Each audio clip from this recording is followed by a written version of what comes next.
గణపతి దగ్గరికి వెడితే క్షమించు అని అడగక్కర్లేదు.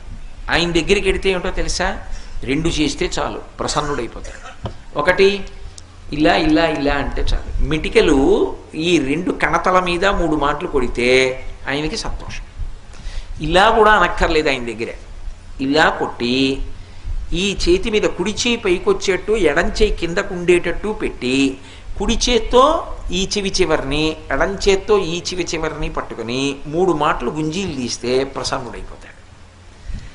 ఏమండి మీరు చెప్తున్నారు బాగానే ఉంది, కానీ అంత పరబ్రహ్మం విఘ్నేశ్వరుడు, ఆయనకి ఎందుకండి ఇలాంటివన్నీ, ఇలాంటి పిల్లల చేష్టితాలు అన్నీ చేస్తే ఏమిటండి ఆయనకి ఆ సంతోషం అని అడగచ్చు మీరు.